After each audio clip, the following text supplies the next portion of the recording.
যেমন তামিমা, তামিমার বহু বচন তামাইম, ওয়াহিয়া মা ইউআল্লাকু বিআনাকিস সিবিয়ান। প্রাচীন যুগে ছোট বাচ্চাদের গলায় লটকাতো, আজকাল তো সবকিছুতে লটকানো শুরু হয়েছে।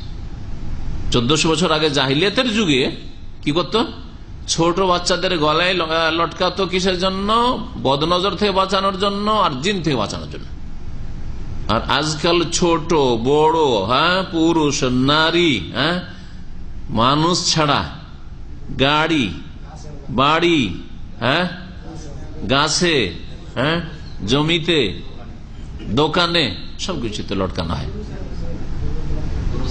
আচ্ছা, তারপরে তখনকার যুগে হয়তো কিছু লিখে লটকানো হয়তো, এখন স্যান্ডেল জুতা, ছিঁড়া জুতাও লটকানো হয় বাস ট্রাকে।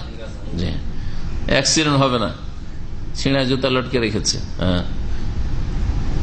আর লেখা রাখে, বাংলাতে কি লেখা রাখে মনে নাই, কিন্তু ইন্ডিয়াতে তো হিন্দিতে লেখা থাকে বা উর্দুতে লেখা থাকে ওই ট্রাক গুলোতে, বুরি নজর ওয়ালে তেরা মুখ কালা।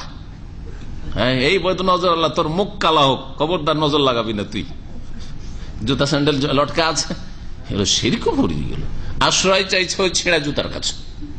অসহায়, এত অসহায় যে ছিঁড়া জুতার চাইতে অধম এইসব মানুষ। ছিঁড়া জুতা ওর চাইতে ভালো, ছিঁড়া জুতার পূজা করছে, স্যান্ডেলের পূজা করছে। তো নাল শরীফের পূজা যদি হয় কিতাবের উপরে ছাপিয়ে, ধর্মের নামে, তো যদি হিন্দু কাফেররা যদি ছিঁড়া জুতার পূজা করে তাদের ট্রাকে বাসে, তো কোন দোষের কথা হইলো? একই ধর্ম তো দুটাই, ঠিক কিনা? নাল শরীফ বুঝেন না? বুঝেন না? স্যান্ডেল ছাপানো আছে নবীর নাকি স্যান্ডেল, তো নবীর আসল স্যান্ডেলটা হইতো, তাও একটা কথা হইতো যে নবীর আসল স্যান্ডেল পেয়েছি, কিছু বরকত হাসিল করব। আরে স্যান্ডেলে শুধু ছবি, আর ওর নাম হচ্ছে নাল শরীফ। আর নাল শরীফ ফজিলতের শেষ নাই। কোরআনের অত ফজিলত লেখেনি যত ফজিলত লিখেছে নালাইন শরীফের। আউযুবিল্লাহ। ঠিক আছে, মুসলিমরা করে তো হিন্দুরা করবে না কেন? ধর্ম তো একই, শিরকের ধর্ম সবার একই। বাচ্চাদের গলায় লটকানো, আমাদের দেশে গাছের ফলন বাড়াবার জন্য লটকানো হয়, জমির ফলন বাড়াবার জন্য ভাঙ্গা হাড়ি লটকায়। দেখেছেন? দেখেছেন না? ভাঙ্গা হাড়ি। লেদাফিল আইন, কি বদনজর দূর করার জন্য। ওয়াকাদ ইউআল্লাকু আল কিবারি মিনার রিজাল ওয়ান নিসা, কখনো কখনো বড়দের, পুরুষ অথবা নারী, তাদেরও গলায় বা কোমরে বা হাতে লটকানো হয়। ওয়াহু আলা নাওয়াইন, ওই যুগে জাহেলিয়াতের যুগে তো গলাতে লটকাতো, এখন কত জায়গায় লটকায়। কেউ এখানে বেঁধে থাকে, কেউ কোমরে বাঁধে, পায়েও বাঁধা থাকে, পায়েও বাঁধা। বরং হাকিমুল উম্মত, উম্মতের ডাক্তার সাহেব কি বলেছেন, যে যখন ডেলিভারি হইতে যাবে, ওদের বিবিদের, হাকিমুল উম্মত সাহেবের ভক্তদের বিবিদের যখন ডেলিভারি হইতে যাবে, আর যখন ডেলিভারিতে অসুবিধা হচ্ছে মনে হচ্ছে, তখন বলছে যে কি করেন, সূরা ইযা সামাউন শাক্কাতের, ইযা সামাউন শাক্কাত ওয়া আযনাত লিরাব্বিহা ওয়া হুক্কাত ওয়া ইযাল আরদু মুদ্দাত ওয়া আলকাত মা ফিহা ওয়া তাখাল্লাত। ওয়া আলকাত মা ফিহা, যা ওয়ালকাত মাফিহার সাথে ও সম্পর্ক লাগিয়ে দিয়েছে, যা পেটে আছে ওয়ালকাত মাফিহা নিক্ষেপ করলো, ওয়াতা খাল্লা, তার শূন্য হয়ে গেল।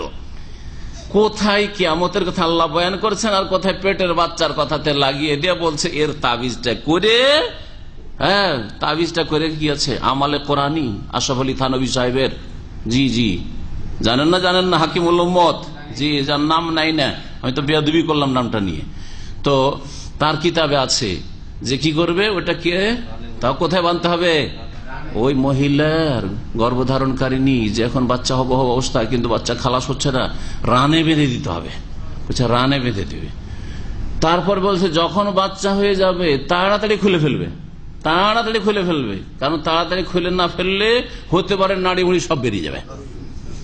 এমন হাসার কথা, সুবহানাল্লাহ। এগুলো হচ্ছে তাদের ইসলাম তাবিজের।